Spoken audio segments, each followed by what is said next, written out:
ओम गणेशाय नमः। नमस्कार, मैं अविनाश सिंह। आज हम बात करेंगे तुला राशि, तुला लग्न के जातकों के लिए कैसा रहने वाला है मई 2025 का महीना। इस महीने 3-4 ग्रहों के बड़े बदलाव भी हैं जो कि साल भर के लिए डेढ़ वर्ष के लिए कम से कम आपके जीवन में बहुत सारे प्रभाव डालने वाले हैं। तो बात करेंगे क्या प्रभाव डालने वाले हैं। इस महीने बुध का, गुरु का, राहु, केतु, इन सभी का, सूर्य का परिवर्तन है। एक आपके बुध हो गए, सूर्य हो गए 2, राहु, केतु और गुरु, ये सभी ग्रह, एक मंगल, शुक्र और शनि को छोड़ के सभी ग्रह परिवर्तन करेंगे। तो इतने सारे ग्रहों का परिवर्तन होने वाला है। बहुत ही खास महीना है ये आपके लिए। बदलाव आएंगे, काफ़ी सारे बदलाव आएंगे और वो बदलाव आवश्यक भी हैं आपके जीवन में, क्योंकि बहुत सारे ग्रह आपके षष्ठ भाव में बैठे हुए थे पिछले कई दिनों से और उसका प्रभाव काफ़ी नकारात्मक भी रहा है आपके जीवन में। बहुत से अवयोग, दुर्योग बने हुए थे आपके लिए। केंद्र त्रिकोण के ग्रह आपके षष्ठ भाव में अयोग ही बना रहे हैं। अगर एक शुक्र की बात करें, शुक्र लग्नेश हैं आपके, वो भी षष्ठ भाव में उच्च के हैं। हालांकि वो विपरीत राजयोग बना रहे हैं, उच्च के हैं, तो उनका फल आपके लिए अच्छा ही है। लेकिन सूर्य अभी अभी निकले हैं वहाँ से। कहीं ना कहीं बुध भी विपरीत राजयोग बना रहे हैं और नीच भंग भी हो रहा है उनका। तो आपके लिए बुध का गोचर सिर्फ नीच भंग की वजह से तो उतना असर नहीं होता, क्योंकि नीच भंग होने के बाद भी नीच का फल जो होता है वो ग्रह दे देते हैं। लेकिन चूंकि ये विपरीत राजयोग भी बना रहे हैं आपके लगने के लिए, तो इनका गोचर आपके लिए कुछ कुछ ठीक ही है, अभी तक रहा है। उतना अच्छा नहीं है, लेकिन हाँ, कुछ मायने में या कुछ फील्ड में ये आपके लिए अच्छा रहा है। जो रोग, ऋण, शत्रु, ये तीनों से आप अभी थोड़ी सी परेशान होंगे। शनि महाराज का गोचर जो आपके षष्ठ भाव में क्षमा चाहूँगा, षष्ठ भाव में है, ये गोचर आपको थोड़ा परेशान करने वाला होगा और शुरुआती दिनों में ज़्यादा परेशानी देती हैं ये शनि का गोचर जो होगा। हालांकि आपके लिए चतुर्थेश और पंचमेश हैं, केंद्र और त्रिकोण दोनों के ही स्वामी हैं, और इतने शुभ स्थानों के स्वामी होके षष्ठ में आना शनि का इकलौता गोचर है जो आपको बहुत अधिक कष्ट देने वाला है। राहु का अब तक षष्ठ में होना अभी तक आपके लिए बहुत अच्छा था, और ठीक है, पिछले 1.5 वर्षों में राहु के यहाँ होने से आपको आराम था, लेकिन वो आराम अब हराम होने वाला है, क्योंकि राहु महाराज यहाँ से चले जाएंगे। जब तक शुक्र यहाँ उच्च के हैं तब तक थोड़ी बहुत आपको लाभ है, क्योंकि वो लग्नेश हैं और उच्च के हैं, तो शनि तब तक परेशान नहीं करेंगे इस भाव से संबंधित आपको जब तक कि शुक्र यहाँ उच्च के बैठे हुए हैं, यानी इस महीने पूरा। तो मई तक तो आप बचे हुए हैं। मई के बाद आपको थोड़ी कष्ट देखने को मिलेंगी, आपको सुख की कमी होगी, आपके माता की तबीयत या आपके पिता की तबीयत खराब हो सकती है, और माता की तबीयत अधिक खराब होने की संभावना है। पिता की भी तबीयत, सेहत जो है खराब होगी। तो वो माता पिता जो भी हैं, अगर आपके हैं, उनका विशेष ध्यान रखिएगा। और सुखों में भी कमी आएगी आपके थोड़ी शुरुआती समय में, मान लीजिए अगले 6 महीने तक। तो बीमारियां, सेहत संबंधित परेशानी, या कोई आपने कर्ज वगैरह ले लिया हो, बड़ा कोई कर्ज, क्योंकि पिछला समय कुछ अच्छा रहा है आपका, और जब अच्छा समय होता है तो उस समय आदमी बहक जाता है। अच्छे समय में ही हम गलतियां करते हैं और बुरे समय को न्योता दे देते हैं। ये ही चक्र है हमारे जीवन का। तो शनि तो थोड़ी परेशान करने वाले हैं यहाँ, इस महीने तो नहीं है, तो इस महीने आप निश्चिंत रहिए। मई का महीना आपका नॉर्मल जाने वाला है। 15 मई तक फिर भी ठीक है चीज़ें आपके लिए, क्योंकि मैंने बोला है कि 15 मई के बाद सबको अच्छी चीज़ें बताई हैं, लेकिन आपके लिए 15 मई तक चीज़ें अच्छी हैं। क्यों? क्योंकि सूर्य महाराज का गोचर जब हो जाएगा 14 मई को यहाँ पे पहुँच जाएंगे वो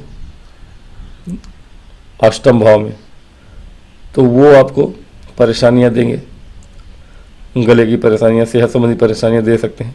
पैतृक संपत्ति का लाभ भी दे सकते हैं, क्योंकि लाभ भाव के स्वामी हैं और लाभेश अष्टम भाव में हो तो पैतृक संपत्ति सूर्य हैं, पिता की संपत्ति, पैतृक संपत्ति का लाभ तो देंगे, लेकिन आपको बीमार कर देंगे। दूसरी चीज़ 15 मई के बाद की बात बता रहा हूँ मैं, तो 15 मई के बाद ये चीज़ें होंगी आपके जीवन में। अभी के लिए तो अच्छा है, अभी के लिए फिलहाल अभी का ही गोचर बता देता हूँ, पहले से डराने का कोई औचित्य नहीं है। हालांकि डरा नहीं रहा हूँ मैं, थोड़ी बहुत आगाह करना हमारा काम है, ज्योतिष का काम ही होता है थोड़ी बहुत सूचना दे देना कि आपके साथ कि ये घटना घटने वाली है। हो सके तो आप उपाय करिए, उससे ज़्यादा कुछ कर नहीं सकते, और उपाय में भगवान की भक्ति से ज़्यादा भी कुछ नहीं किया जा सकता। भक्ति एक लौता उपाय है जो थोड़ा बहुत आपको राहत दे सकता है, उससे ज़्यादा कोई चीज़ ऐसा नहीं है जीवन में, कुछ भी टोना टोटका दुनियादारी कुछ नहीं। अगर आप भगवान की भक्ति करते हैं उसके अतिरिक्त आपको कुछ नहीं बचा सकता, ये आप याद रखिए, गांठ बांध लीजिए। जितने तंत्र मंत्र इत्यादि बताए जाते हैं वो यूजलेस होते हैं, और यूजफुल होंगे तो वो कुछ समय बाद बर्बाद कर देते हैं आपको। तो कुल मिला के भक्ति करिए भगवान की, और वो ही आपकी चीज़ों को 100% अगर आने वाला है परेशानी तो वो 10% तक ले आते हैं। वो 10% भी आपको बहुत ज़्यादा लगता है, तो सोचिए जब 100% होना था तो कितना ज़्यादा बुरा होता। तो ये बहुत ही ज़्यादा अंतर आता है जीवन में हमारे कि तो भक्ति ही एक मात्र उपाय है और मार्ग भी है। कोशिश करिए कि आप सदा ही, अगर ज्योतिष कोई भी हो, मैं ही नहीं, कोई भी ज्योतिष अगर आपके लिए कुछ आने वाले समय के लिए समय कठिन बता रहे हैं तो आप उस समय कम से कम भगवान की शरण पकड़ लिया करिए। भगवान की शरण पकड़ लेंगे तो वो जो कठिनाई है सरलता से पार हो जाएंगे। थोड़ी बहुत आएगी चीज़ें आपके सामने, लेकिन ऐसा लगेगा कि हो गया, ये तो नॉर्मल चीज़ें हैं। वो नॉर्मल बनाने का काम ही भगवान का है। ग्रह नक्षत्र तो अपना फल देते ही हैं, वो आपके कर्मों का ही फल है।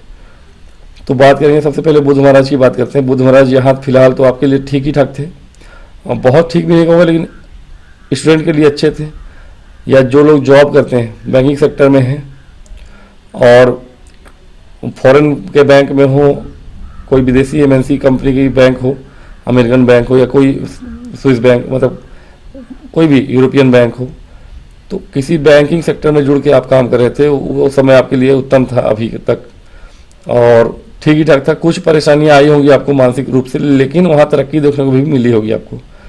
तो बुध क्योंकि विपरीत राजयोग बन रहे हैं, विदेश से कारक है आपके, तो बुद्धि से जुड़ा काम करने के लिए बुध यहाँ पे, शुक्र उच्च के थे, राहु थे, राहु भी कुटिलता देते हैं, शत्रुओं का संहार करते हैं। तो कार्य क्षेत्र में आपको परेशानियां जो आ रही होंगी, या कोई हर्डल होगा आपके नौकरी में, या जॉब जहाँ कर रहे हैं आप, या नौकरी पकड़ने में, शनि के आने से पूर्व की बात कर रहा हूँ मैं, 29 मार्च के पहले, अप्रैल के गोचर से पहले, तो अभी तक तो फिर, और अभी की बात करें शनि के आने के बाद भी, हाँ शनि के आने के बाद से थोड़ी चीज़ों में परिवर्तन हुआ होगा। हर चीज़ में कठिनाइयाँ देखने को मिली होंगी आपको। अब चीज़ें सरलता से नहीं हो रही होंगी। बुध यहाँ बैठ के आपको कंपनी वगैरह में अगर जॉब करते हैं, प्राइवेट बैंकिंग सेक्टर में है, या किसी भी क्षेत्र में जॉब है आपका, लेखा जोखा संबंधित, कंप्यूटर से संबंधित, कंप्यूटर संबंधित किसी भी काम में, क्योंकि राहु भी यहाँ है, तो अच्छा किया होगा आपने, तरक्की भी देखने को मिलेगी, प्रमोशन भी मिले होंगे, या आप भी बाहर जाने के योग भी बने होंगे आपके। तो समय कुछ ठीक ही था आपका। शनि के आने के बाद से पिछले 1 महीने से, मतलब कुल मिला के अप्रैल माह आपका जो है थोड़ा कठिनाई और चुनौती भरा रहा होगा। 7 मई से ये चीज़ें आपके लिए थोड़ी सी सुलझेंगी। हालांकि विपरीत राजयोग या नीच भंग राजयोग, ये सब नीचता तो खत्म हो जाएगी इनकी, लेकिन विपरीत राजयोग बनाना बंद कर देंगे ये। फिर भी अब केंद्र त्रिकोण का राजयोग बन जाएगा आपके लिए। तो बुध का जो गोचर होगा, पहला गोचर है 7 मई का, मई के महीने में पहला जो गोचर होगा आपका, तो बुध महाराज आपके त्रिकोण के स्वामी हैं, केंद्र में आ जाएंगे, बुधादित्य योग बनाएंगे। योग हालांकि वो ऐसा कोई योग नहीं बनने वाला, क्योंकि 15 दिन 7 दिन ही साथ में है। 7 दिन साथ में तो मेरे ख्याल से बहुत ज़्यादा दूरी है डिग्री वाइज, तो इनका योग नहीं हो रहा है वैसा कुछ। फिर भी बुध सप्तम में है, हालांकि सप्तम का बुध उतना शुभ नहीं होता वैवाहिक जीवन के लिए, लेकिन व्यापारिक जीवन के लिए बहुत शुभ होता है। चूँकि भाग्येश भी हैं आपके, तो भाग्येश होकर बुध यानी लक्ष्मी स्थान के स्वामी है, त्रिकोण के स्वामी है, केंद्र में आ रहे हैं, भाग्य का साथ देता हुआ दिख रहा है आपका। व्यापार हो, व्यापार भाव में बैठे हैं, चूँकि व्यापार में आप जो काम कर रहे थे वहाँ भाग्य आपका सहारा देगा, साथ देगा। लग्न पे दृष्टि है, तो अब जो क्रियाशीलता थी आपकी जो थोड़ी सी शिथिल पड़ गई थी शनि के यहाँ आने से 1 महीने से, अप्रैल पूरा, तो वो क्रिएटिविटी हो या क्रियाशीलता हो वो आपकी तीव्र हो जाएगी। ठीक है, तो बुध का यहाँ आना आपके लिए शुभ है। ज़्यादा दिन तो रहेंगे नहीं यहाँ मेरे ख्याल से, बुध अब नॉर्मल गति से चल रहे हैं। यहाँ थे तो आगे पीछे के चक्कर में बहुत दिनों से यहीं बैठे थे नीच के होके, अब यहाँ जो होंगे शुभ होंगे, तेज़ी से भाग जाएंगे आगे 10-15 दिन में। तो मतलब 7 मई से लेकर 23 मई तक रहेंगे, मतलब वही कुल मिला के 15-16 दिन यहाँ रहेंगे। फिर भी बहुत है आपके बुध, इस बीच में भी 15 दिन का जो अंतराल होगा इनका, 7 मई से लेके 15 दिन आपके लिए अच्छे हैं। अगर कोई काम करना चाहते हैं इस समय, उसमें व्यापार में विशेष रूप से, तो करिए, लाभ की योग बनेंगे। बहुत सारे अचानक से देखेंगे आपको लाभ की प्राप्ति हो रही है। हाँ, लाभ की प्राप्ति होगी आपको। मान लीजिए कि 7 दिनों में तो होगी ही, व्यापार में होगी 7 मई से लेके और 14 मई तक। ये जो समय होगा वो आपके पैतृक संपत्ति का लाभ दिलाने के लिए या व्यापार में अचानक से लाभ दिलाने के लिए उत्तम समय रहेगा। ये 7 दिनों का पीरियड है, ठीक है, 7 मई से 14 मई तक। उसके बाद आप सेहत का ध्यान रखिएगा। आपके बुध महाराज अकेले होंगे यहाँ पे फिर भी जो काम आपने शुरू किया है उसमें आपको लाभ मिलता रहेगा आगे भी। और अचानक से किया हुआ जो फैसला होगा आपका वो सही साबित होगा, क्योंकि भाग्य से बुध ज़्यादा दिन तो नहीं, 14 से लेके फिर 7 दिन और, यानी 2 हफ्ते का समय जो होगा, 7 मई से 14 मई, 14 मई से 21 मई या 23 मई, कुल मिला के 23 मई जब तक बुध यहाँ है। तो व्यापार में आप जो भी इन्वेस्ट करना चाहें, आगे बढ़ाने के लिए कुछ भी कार्य कराते हैं आप, नयापन लाते हैं, उसमें आपको सफलता प्राप्त होगी।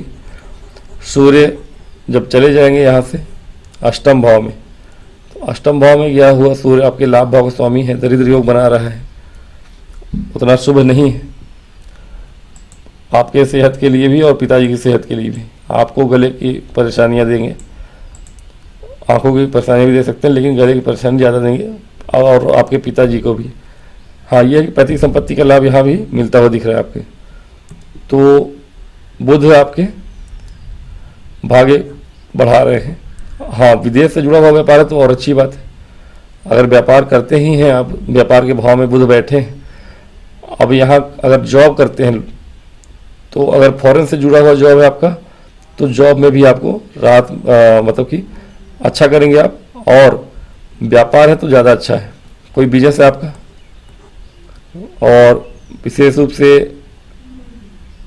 कोई ऐसा बिजनेस जो चार्टर्ड अकाउंटेंट हैं आप, या प्राइवेट में कोई इनकम टैक्स के डिपार्टमेंट में है आप, प्राइवेटली काम करते हैं, ऐसे क्षेत्रों में, और बाहर के लोगों से डील करना है आपको, अपने राज्य से बाहर भी या देश से बाहर भी, तो उनके लिए बहुत गोल्डन पीरियड होगा। अचानक से आपके काम में उछाल देखने को मिलेगा, तेजी तरक्की देखने को मिलेगी आपको। और कहीं से गुप्त धन, आपका पुराना किया हुआ धन भी प्राप्त हो सकता है आपको। तो हो सकता है कि आप तो व्यापार बाहर से जुड़ा हुआ है तो अच्छी बात है, भाग्य आपका साथ दे रहे हैं व्यापार करने में भी और जॉब के क्षेत्र में भी। प्रमोशन के योग बनेंगे, कार्य क्षेत्र में आप अच्छा कर पाएंगे। और अचानक से किया हुआ आपका कोई धन है निवेश किया हुआ, वो हो सकता है कि मिले आपको, या प्रॉपर्टी की प्राप्ति हो जाए आपको, अचानक से धन लाभ हो कहीं से, या पैतृक संपत्ति का लाभ हो। तो ये गोचर जो है सूर्य का और बुध का कराने वाला है आपके साथ। सूर्य का यहाँ होना 15 दिनों तक यानी 14 मई तक उतना अच्छा नहीं है वैवाहिक जीवन के लिए, और व्यापारिक जीवन के लिए तो बहुत उत्तम है। विशेष रूप से अगर मंगल से जुड़ा हुआ व्यापार है आपका, तो मंगल से जुड़ा हुआ व्यापार है, रियल इस्टेट में है आप, अथवा कोई और काम है ऐसा जो पेट्रोलियम वगैरह का काम हो आपका, या भूमि से जुड़ा हुआ ईंट भट्टों का काम हो आपका, तो ऐसा कोई भी काम है तो वो बहुत ज़्यादा आपको देखने को मिलेगा। 15-14 मई तक उसमें लाभ आपको देखने को मिलेगा, अचानक से उछाल देखने को मिलेगा। उसके बाद भी पैतृक संपत्ति से भी लाभ मिलता हुआ दिख रहा है वहाँ पे, या हो सकता है कि कोई अपने पूर्वजों की जगह पे जाके कोई बिजनेस खड़ा करना चाहे वो कर सकता है। 14 मई तक के लिए समय अच्छा है। अगर आप पैतृक संपत्ति जुटा रहे हैं या अपने पूर्वजों के जगह पर जाकर काम करना चाहते हैं तो आप कर सकते हैं। 14 मई तक के लिए बहुत उत्तम समय है, आप शुरू करिए, भाग्य उसमें आपका साथ देगा।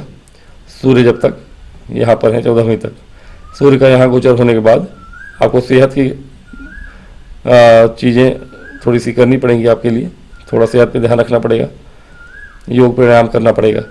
सूर्य के यहाँ आने के बाद हालांकि एक दिन का गोचर है, गुरु और सूर्य साथ में रहेंगे, लेकिन उससे अंतर कुछ नहीं पड़ेगा, क्योंकि सूर्य यहाँ आएंगे और गुरु जाते रहेंगे तो डिग्री वाइज अंतर बहुत होगा। गुरु की चीज़ें भी बता दें मैं, अब ये इस महीने गुरु 15 दिनों तक यहीं है, काफ़ी दिनों से यहाँ पे है, और यहाँ होके गुरु आपको बस एक ही चीज़ ये कर रहे थे कि आपको पुरानी कोई भी चीज़ें हैं आपकी पढ़ाई संबंधी चीज़ें हैं, उच्च शिक्षा संबंधी चीज़ें हैं, पीएचडी की चीज़ें हैं, वो आप अच्छे से, तो ये चीज़ें आपके लिए बुध और सूर्य कर रहे थे। गुरु महाराज 15 दिनों तक आपके लिए ठीक है, पीएचडी वगैरह के लिए तो अच्छे थे ही। अगर उच्च शिक्षा के हिसाब से अगर देखें तो कोई पीएचडी करने के लिए कोई है, या और भी अलग अलग क्षेत्रों में अगर आप काम कर रहे हैं, जॉब अगर है आपका, डॉक्टरी का कोई पेशा है तो उसमें आपको अच्छा कर रहे थे इस समय तक, और आगे भी अभी अच्छा ही करेंगे। ट्राई कर रहे थे, अगर स्टूडेंट है कोई, लॉ फील्ड का हो, इंजीनियरिंग का हो, या डॉक्टर बनना चाहता है कोई, तो ये समय बड़ा अच्छा है। पिछला महीना भी ये ठीक था, ये महीना भी 15 दिन तक तो अच्छा ही है। आपकी सफलताओं का फल मिलने वाला है इन क्षेत्रों में। अगर एग्ज़ाम दिया है आपने तो आपके परिणाम उत्तम होंगे। तो स्टूडेंट के लिए भी समय अनुकूल है, विशेष रूप से इन तीनों का जो मैंने बताया। अब परिवर्तन कर लेते हैं यहाँ पे गुरु का। गुरु के राशि परिवर्तन जो कि काफ़ी समय बाद हो रहा है, 1 वर्ष के बाद हो रहा है, लेकिन अगला परिवर्तन 5 महीने के बाद ही हो जाएगा, अक्टूबर में। अतिचारी गुरु है यहाँ पे। भाग्य भाव में बहुत तेज़ी से चलता हुआ गुरु आपके जीवन को एक तरह से आपका बेड़ा पार लगाने के लिए ही आए हैं ये। अब यहाँ बैठा हुआ गुरु यानी त्रिकोण में बैठा हुआ गुरु तीनों त्रिकोण को देख लेता है, तीनों त्रिकोण को कवर करता है। यहाँ से ये जो इनकी दृष्टियाँ हैं सीधे ये त्रिकोण आपका कवर हो जाती हैं। पंचम दृष्टि, सप्तम दृष्टि और नवम दृष्टि। तो कहीं ना कहीं भाग्य भाव में बैठे हुए गुरु महाराज आपके लग्न को देखेंगे, लग्न को देखेंगे, आपके जीवन में जो नकारात्मकता है वो कम करेंगे, क्योंकि शनि महाराज षष्ठ में बैठे हैं, आपके शरीर पे कोई ना कोई परेशानी देंगे, बीमार करेंगे। 31 मई के बाद हालांकि करेंगे। जब तक शुक्र है प्रभाव दिखने लगेगा, हालांकि शुक्र बहुत ज़्यादा बचा तो नहीं पाएंगे आपको, तो इस महीने से प्रभाव दिखने लगेंगे आपको मई से ही। और क्योंकि शुक्र भी जाने वाले 31 मई को लास्ट दिन, तो धीरे धीरे 15 मई 20 मई के आते आते शुक्र का जब गोचर आगे की तरफ होने लगेगा डिग्री वाइज, और शनि अंदर आ रहे हैं, तो ये प्रभाव अपना देना चालू कर देंगे। और हालांकि राहु भी जा चुके हैं, राहु को यहाँ से हटा दिया जाए, राहु आपके पंचम में चले गए और केतु आपके लाभ में आ गए।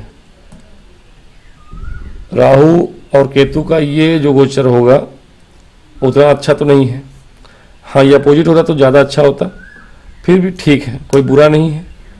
केतु हो या राहु हो, राहु ज़्यादा अच्छा फल देते हैं लाभ भाव में, क्योंकि राहु देने के लिए जाने जाते हैं और वो काम और इच्छा पूर्ति का भाव है, तो इच्छा पूर्ति राहु ज़्यादा करते हैं। केतु की इच्छा पूर्ति दूसरे तरीके से हो जाती है, आध्यात्मिकता वाली हो जाती है, और आध्यात्मिकता वाले योग अगले 5 महीने के लिए बहुत विशेष बन रहे हैं आपके। छोटी छोटी यात्राएं आप धर्म से जुड़े हुए करेंगे आप, क्योंकि गुरु आपके धर्म क्षेत्र में बैठे हैं। छोटे भाई बहनों से आपका प्रेम संबंध अच्छा होगा, संतान से भी संबंध अच्छा होगा, लेकिन अब यही है कि संतान या स्वयं आपका, अगर आप स्टूडेंट हैं तो अब आपके पढ़ाई में दिक्कत आ जाएंगी। अभी तक तो स्टूडेंट के लिए अच्छा था, जिनका हो गया सिलेक्शन, इंजीनियर बन जाएं या डॉक्टर बन जाएं या किसी अन्य फील्ड में आपने कोशिश करी, लॉ फील्ड में या किसी फील्ड में, तो वो आपने कर लिया तो अच्छी बात है। नहीं कर रहे थे अभी तक, तो अगले वर्षों में हालांकि गुरु की दृष्टि रहेगी वहाँ, तो वो एक चीज़ है कि आपको स्टेबल रखेगा। अगर गुरु की अमृतमय दृष्टि है, हालांकि 5 महीने बाद वो चले जाएंगे वहाँ से, तो 5 महीने तो उनकी अच्छी वाली दृष्टि है, तो राहु वहाँ पे आपका कुछ बिगाड़ेंगे नहीं, ठीक है। हालांकि शनि के वो क्षेत्र में है और शनि स्वयं वहाँ के कारक हैं आपके, और कारक ग्रह होके 6ठ भाव में बैठे हैं। इस लग्न के लिए कारक होते हैं शनि, फिर भी 6ठ भाव में है। शुक्र के जाने के बाद आपको थोड़ी सी समस्याएं देंगे, सेहत का आप ख्याल रखिएगा। फिर भी हाँ, गुरु आपको फिर भी बचा रहे हैं, लग्न पे उनकी दृष्टि आपको फिर भी बचा रही है, तो मिला जुला असर रहेगा। कभी आप थोड़े परेशान रहेंगे, सेहत को लेकर बीमार रहेंगे, कभी आप ठीक रहेंगे, लेकिन हाँ, जब जब बीमार पड़ेंगे तब तक आपको अचानक से कोई ना कोई आपको लगेगा कोई अदृश्य शक्ति है जिसको मानता हूँ मैं या जानने की कोशिश कर रहा हूँ और वो मुझे बचा रही है। ये आपके साथ बार बार होगा, क्योंकि अब आपके कहीं ना कहीं गुरु महाराज आपके इस तरह के प्रभाव देंगे, चूँकि अतिचारी है, बहुत पावरफुल होंगे ये, चूँकि उन्हीं का घर है कालपुरुष की कुंडली में, कारक है यहाँ धर्म क्षेत्र में, तो गुरु आपके लग्न को देखकर आपका व्यक्तित्व, आपका सेहत बचाएंगे, आपको ज्ञान की तरफ ढकेलेंगे। गुरु की जो दृष्टि सप्तम है वो आपके पराक्रम को बढ़ाने वाली है और ज्ञान को बढ़ाने वाली है। इस समय में आप कहीं ना कहीं ज्ञान की प्राप्ति करेंगे और शिक्षा के प्रति बहुत जागरूक भी होंगे। हाँ, भटकाव जरूर आएंगे, राहु पंचम में होना ज्ञान को छीण करता है। विद्या प्रारंभ किया हुआ व्यक्ति भी विद्याहीन होने लगता है, वो मतलब पढ़ाई पे ध्यान ही नहीं रहता उसका, अगर बालक है तो, ठीक है ना। अगर बालपन में है, ऐसा 25 की आयु तक मान लीजिए कि बालपन से लेके 3-4 साल का बच्चा है, वहाँ से लेके 25 साल की आयु तक का कोई है व्यक्ति, तो राहु उसके पंचम में हो तो उसकी शिक्षा जो है बाधित हो जाती है। लेकिन चूंकि गुरु की दृष्टि पड़ रही है तो वो शिक्षा आपकी बाधित नहीं होगी, वो आप कंटिन्यू कर लेंगे अगले 1.5 वर्षों में। तो गुरु का गोचर तो आपके लिए अमृत जैसा होने वाला है। धर्म कर्म के कार्य करना, पिता का सेहत अच्छा रहेगा, सूर्य जब तक यहाँ है तब तक थोड़ी बहुत है, लेकिन गुरु के यहाँ आने के कारण पिता की भी सेहत आपकी अच्छी रहेगी। पिता से आपको प्राप्ति तो हो रही है, तो आप उनका सम्मान भी करिए, गुरुओं का सम्मान करिए, आपके लिए बहुत लाभकर है लग्न पे गुरु की दृष्टि होना। अब गुरु आपके षष्ठेश हैं, हालांकि षष्ठेश हैं, पराक्रमेश हैं, अपने घर को देख भी रहे हैं, तो पराक्रमेश गुरु भाग्य भाव में आए तो आपका पराक्रम आपके भाग्य से जुड़ा हुआ है। आप जितना पराक्रम करेंगे, जितना काम करेंगे, उतना ही आप तरक्की पाएंगे। ये वैसे भी नॉर्मली जीवन में ऐसा ही उसूल है, जीवन का भी काम करिए और उसका लाभ लीजिए, लेकिन बहुत बार प्रारब्ध भी होता है। कितना भी आप काम कर लीजिए, उसका फल जो है आपको अभी नहीं मिलेगा, मिलेगा लेकिन बाद में मिलता है। आप गधे को बोझा ढोते हुए देखा हुआ आपने, तो सोचते हो कि इतना मेहनत करता है, क्या परिणाम निकलता है, आखिर मेहनत का फल नहीं होता। ऐसा नहीं है, मेहनत का फल होता है, अगला जन्म उसका गधे का नहीं होगा, तो अपना भोग के वो चला जाएगा। तो वो भोग रहा है, जरूरी नहीं कि इसी जन्म में उसको वो भोग का परिणाम मिले, वो परिणाम अगले जन्म में मिलेगा कि वो गधा बन के जन्म नहीं लेगा। तो उसी तरह आप अपने धर्म का काम करते रहिए, आपकी सेहत भी गुरु बचाएंगे, कहीं ना कहीं आपकी शिक्षा को भी संवारेंगे, लग्न पे दृष्टि डाल के आपके ज्ञान बुद्धि व्यक्तित्व को उभारेंगे। तो गुरु का गोचर बहुत ही शुभ है आपके लिए। और आपके भाई बहनों से रिश्ते भी अच्छे करेंगे। षष्ठेश गुरु हैं भाग्य भाव में, तो कहीं ना कहीं मैंने बताया जो स्टूडेंट्स हैं अगर वो ट्राई कर रहे हैं एग्ज़ाम वगैरह के लिए तो वहाँ सफलता प्राप्त होगी, हालांकि बाद में भी प्राप्त होगी। और शनि के यहाँ होने के कारण थोड़ी सी हो सकता है कि आप, चूँकि गुरु का घर है, शनि गुरु के घर में अच्छे ही होते हैं। और बुध भी ठीक है, 23 मई तक तो यही है। 23 मई के बाद अगर यहाँ आते हैं तो अचानक से फिर हो सकता है कि आपको सफलता प्राप्त हो। फिर भी अगर स्टूडेंट हैं आप, किसी चीज़ में आपने कंपटीशन हो, गवर्नमेंट का हो चाहे कहीं कॉलेज में आपने एग्ज़ाम दिया हो कंपटीशन का, सिलेक्शन की होगा, अचानक से बन जाएंगे, आप देखेंगे रिजल्ट आपके फेवर में आ गया है, भाग आपका साथ दे रहा है, तो ठीक है। कुल मिला के गुरु का गोचर भी आपके लिए उत्तम है। अच्छा, गुरु का गोचर आपके लव लाइफ के लिए भी ठीक रहेगा। अभी के लिए क्या है, लव लाइफ आपका उतना खास दिख नहीं रहा है। वैवाहिक जीवन फिर भी कुछ दिनों बाद सही हो जाएगा, अभी तो नहीं। 14 मई के बाद वैवाहिक जीवन में, 14 मई के पहले भी आपका वैवाहिक जीवन थोड़ा सा उथल पुथल भरा था सूर्य के कारण, क्योंकि सूर्य यहाँ हैं तो वैवाहिक जीवन में विच्छेद करते हैं। व्यापार भले बढ़ा दें, वैवाहिक जीवन में आपके विच्छेदात्मक ग्रह हैं, क्रूर ग्रह हैं। अधिकार ज़्यादा अहंकार दिखाने के कारण आपके पति हो या पत्नी, आपके संबंध खराब हुए होंगे। अब चूँकि लाभेश है और सूर्य महाराज आपके अष्टम में है, मंगल नीच के जो कि सप्तमेश है, तो वैवाहिक जीवन अब भी उतना सुधरा हुआ तो नहीं कहूँगा मैं, क्योंकि मंगल चूँकि नीच के हैं, आपके सप्तमेश है, तो नीच का ग्रह भौतिक लाभ तो दिला सकता है, लेकिन ये जो पारिवारिक लाभ है ना, वो आपकी मानसिकता को खराब करता है। मंगल नीच का है, आपकी मानसिकता खराब है तो वैवाहिक जीवन में परेशानियां फिर भी आती हैं। और सूर्य के यहाँ होते हुए तो वो परेशानियां आपको ज़्यादा देखने को मिलेंगी 15-14 मई तक। तलाक जैसे शब्द भी आपके घर में गूंजे होंगे, तो ये भी चीज़ें हो सकती हैं। तो थोड़ा सा उसको लेकर थोड़ा सा एक्टिव रहिए कि ऐसा कुछ ना करें, आप धर्म कर्म के कार्य में जुटे रहें। सूर्य का अष्टम में होना ठीक है, कोई दिक्कत नहीं है। और कुछ क्षेत्रों में सेहत को लेकर आप थोड़ी सजग रहिएगा। और अचानक से लाभ प्राप्ति तो होता ही रहेगा पैतृक संपत्ति से आपको, तो ये सब चीज़ें होती रहेंगी आपको।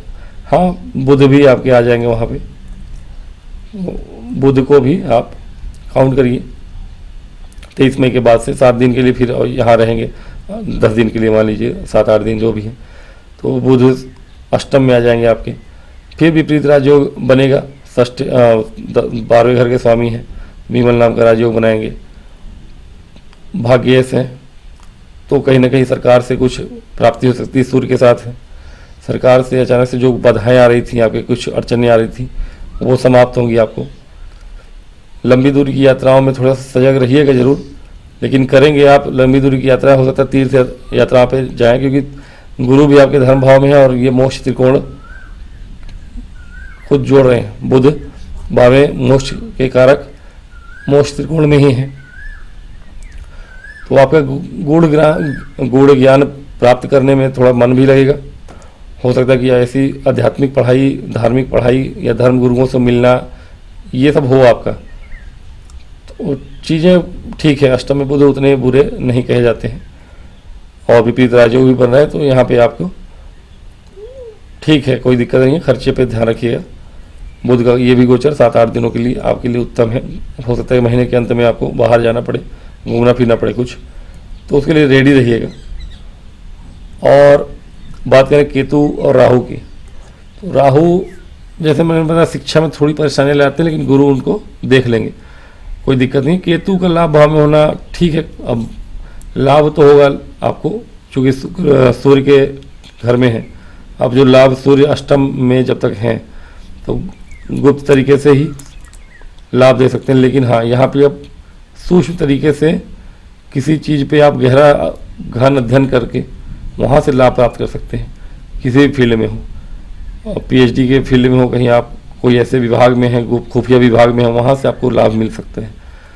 और थोड़ा अपने जीवन में बदलाव भी ले आइएगा तो लाभ आपको देखने को ज़्यादा मिलेगा। केतु थोड़ी सी बदलाव चाहेंगे तो 11वें में बैठे हैं केतु, तो लाभ तो देंगे लेकिन थोड़ा हटके देंगे, अचानक से देंगे, तो आप रेडी रहिएगा उसके लिए। मंगल राहु की देखिए दृष्टि भी है आपके नवम पे, तो पंचम पे के राहु नवम और लग्न को देखते हैं। लग्न पे राहु का जब प्रभाव होगा तो कहीं ना कहीं ये आपके जीवन में, व्यक्तित्व में थोड़ा सा चंचल, अब चूँकि शुक्र की राशि को देख रहे हैं, चंचलता तो ले आता है लेकिन तीव्र बुद्धि, कुशाग्र बुद्धि भी लाता है। तो आपका जीवन ठीक है, अच्छा ही चलेगा। जो फैसले लेंगे आप समाज में वो आपके फेवर में रहेगा, सोच समझ के लेंगे आप, हालांकि जल्दीबाजी में ही लेंगे।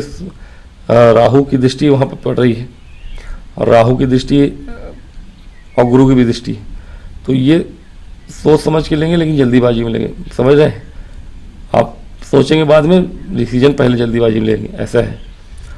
तो सोच समझ के ही काम करना है आप। राहु महाराज आपके लाभ भाव को देख ही रहे, केतु बैठे हैं यहाँ, तो ये समय ठीक है। संतान के लिए भी अच्छा है। राहु केतु यहाँ होते तो संतान के लिए अच्छा नहीं होता, लेकिन राहु है तो संतान की कोई दिक्कत नहीं है। बस शिक्षा में आप थोड़ा सा सतर्क रहिएगा, गुरु की दृष्टि है तभी आपको मन में भटकाव ले आते हैं राहु। और बात करें, शनि आपके 12वें घर को देख रहे हैं, विदेश जाने के प्रक्रिया में हैं आप, जाना चाहते हैं काम करने आप, या बाहर कहीं प्रॉपर्टी खरीदना चाहते हैं आप, भूमि संबंधी कोई काम है आपका, या कोई कंपनी है आपकी रियल इस्टेट वगैरह की, या फिर कोई वाहन की कंपनी है, उन चीज़ों में आपको बहुत लाभ होने वाला है। कोई फैक्ट्री है, कोई मशीनरी का काम है आपका, वाहन संबंधित चीज़ें बनाते हैं आप, विदेश से जुड़ के काम कर रहे हैं, स्टार्टअप है, कुछ भी है, तरक्की देखने को मिलेगी आपको अचानक से। लोन वगैरह के ज़्यादा चक्कर में मत पड़िएगा, शनि आपको कर्जदार बना सकते हैं बहुत बड़ा, बिना उसके भी आप तरक्की कर सकते हैं। हाँ, थोड़ी हार्डवर्क करना पड़ेगा आपको। अब चीज़ें सरलता से नहीं प्राप्त होंगी आपको, भूमि भवन वाहन क्या शिक्षा में भी थोड़ा हार्डवर्क करना पड़ेगा, लेकिन हाँ, शिक्षा को लेकर तो ठीक है, संतुष्ट हूँ मैं। गुरु की दृष्टि है वहाँ, और शनि षष्ठ में है, चूँकि गुरु के घर में है, और पंचमें से, तो राहु शनि को प्रभावित नहीं करते, शनि राहु को प्रभावित करते हैं। तो राहु के घर में बैठ के, शनि के घर में राहु बैठ के शनि के डिसीजन को बदलते नहीं हैं। शनि जैसा करना चाहेंगे आपके साथ वैसा ही करेंगे। अगर अच्छा करना चाहें, स्टूडेंट लाइफ में हैं आप, मेहनत करके आए हैं, तो वहाँ नौकरी के चांसेस बन रहे हैं आपके, बाहर जाके जॉब करने के चांसेस बन रहे हैं, बाहर कमाने के चांसेस बन रहे हैं। हाँ, लव लाइफ के लिए अच्छा समय नहीं है, और लव लाइफ को, प्रेमी जीवन या ख़त्म हो जाएगा एक्चुअली, लव लाइफ आपका बचेगा नहीं, क्योंकि ऐसे कोई योग नहीं बन रहे हैं। गुरु की दृष्टि है, लेकिन चूँकि यहाँ राहु है और शनि पंचमें होकर षष्ठ में चले गए हैं, हालांकि अपने दूसरे में है, धन के योग बना रहे हैं, लेकिन लव लाइफ की दृष्टि से अच्छे नहीं है, और हो सकता है कि आपका ब्रेकअप वगैरह हो ही जाए। वैवाहिक जीवन के लिए तो मैंने बताया, कुछ समय अच्छा, कुछ समय बुरा, बीच में आप वीडियो देख के पता करिएगा कौन सा समय अच्छा है। सूर्य जब तक यहाँ है तब तक के लिए समय उतना अच्छा नहीं है, क्योंकि मंगल की राशि है और मंगल नीच के हैं, और सूर्य विच्छेदात्मक ग्रह है, तो ये पूरा ही चीज़ दिखाता है कि 15 मई तक, एक्चुअली 14 मई तक समय जो होगा वैवाहिक जीवन के लिए अच्छा नहीं होगा। उसके बाद चीज़ें थोड़ी सी नॉर्मल हो जाएंगी। तो मेरे विचार में मैंने सारी टॉपिक को क्लियर किया है, कवर किया है, और जो कुछ रह गया हो वो आप कमेंट में पूछ सकते हैं। लेकिन हाँ, ये है कि सूर्य आपके बड़े भाई को भी दिखाते हैं या आपके मित्रों को दिखाते हैं, तो इस समय में आपके मित्र कम ही बचेंगे, मित्रों से अनबन हो जाएगी आपकी, क्योंकि अष्टम में सूर्य जाते हैं, लाभे से, लाभ भाव के स्वामी अष्टम में गए, तो ये अकेला करता है आपको। बड़े भाई से भी संबंध उतना अच्छा नहीं रहेगा, तो उस पर थोड़ा ध्यान रखिएगा, ज़्यादा नहीं बिगाड़ना उसको। तो आज की वीडियो में इतना ही, मिलूंगा नेक्स्ट वीडियो में, तब तक के लिए मुझे आज्ञा दें। यदि वीडियो पसंद आए तो लाइक और सब्सक्राइब करें। ओम गणेशाय नमः।